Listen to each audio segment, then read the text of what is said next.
কাছে পৌঁছে যা হতে পারে খোলা পাশে বসতে। খুব সুন্দর একটা কফি টাইমের কফি দিনের আমার আজকে সারাদিনের দুষ্টু মিষ্টি একটা ব্লগ দেখবেন। আমার আমিটাকে আজকে চিনবেন বলে দিলাম। মানুষ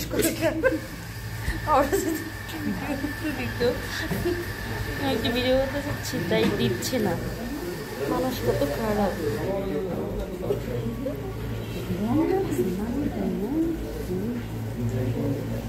আশেপাশের মানুষেরা কত যে করে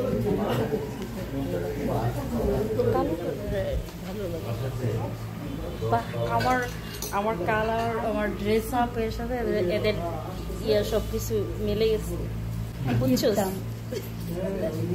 তোর কিছু করতে হলো, তুই হিংসা কর, তুই ওই যে আশেপাশের হ্যাটার্সদের মতো কর, তুই যা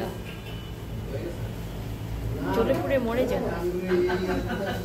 এখন খোলা মনে মুক্ত আকাশে উড়ি যখন আমি আমার জগতে ব্যস্ত, তখনকার আমার আমিটাকে অন্য রকম করে আমি বাঁচি।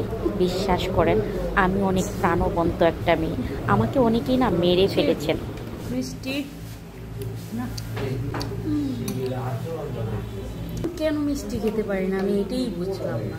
এই জন্য তো দাদা আমার ব্রেন নাই, মিষ্টি খাই না। যে কয়টা বিল্ডিং দিছিস তোরা? আমার যে গাদা গুলি, আমি কই গাদা কইটা? তোরাই তো আমার বলবো তোরা কয়টা বিল্ডিং দিছিস। আমার কন্টেন্ট দেখে যারা আমাকে বিচার করেন, আসলে আমি ওরকম কেউ না। আমি খুবই সাধারণ সিম্পল একটা মানুষ, খুবই ডিমান্ড কম একটা মানুষ।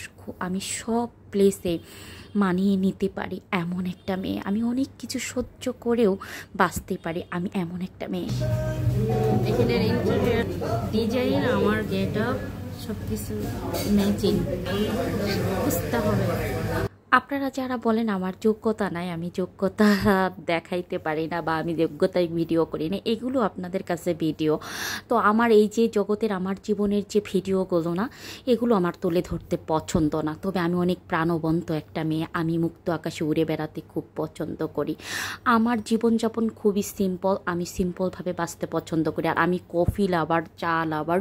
সো আমি যেখানেই যাই না কেন, আমার এক কাপ কফি হলে, এক কাপ ব্ল্যাক কফি হলে আমার জীবনে সারাটা দিন চলে যাবে। আপনি আমাকে নিয়ে থাকতে পারবেন। আমার অত কিছু না। তবে আমার প্লেসটা অনেক, ধরেন ঘোরার জায়গাটা, মানে বসার জায়গাটা যদি সুন্দর হয়, একটু পরিবেশ সুন্দর হয়, সেটাই আমার কাছে ভালো লাগে। আমি কি খেলাম সেটা মুখ্য বিষয় না।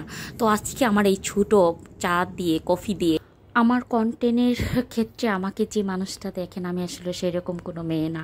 আমি সত্যি বাস্তব জীবনে একটা অন্যরকম মনের মানুষ। তো যাই হোক, আপনারা সবাই ভালো থাকবেন, আমাকে এইভাবেই ভালোবাসবেন যারা আমাকে ভালোবাসেন। আজকের একটা ছোট্ট ব্লগের মাঝে আপনাদের কাছে একটু দুষ্টু মিষ্টি কিছু তুলে ধরছি। তো যদি ভুল ত্রুটি কিছু হয়ে থাকে অবশ্যই ক্ষমার দৃষ্টিতে দেখবেন। যারা আমাকে বলেন তো আপনার যোগ্যতায় কিছু করেন, আসলে যোগ্যতায় আমার করে দেখানোর কিছুই নাই। আপনারা আমাকে যে যোগ্যতা আছে এটা দিয়েই ভালোবাসেন। সবাই ভালো থাকবেন। আল্লাহ হাফেজ।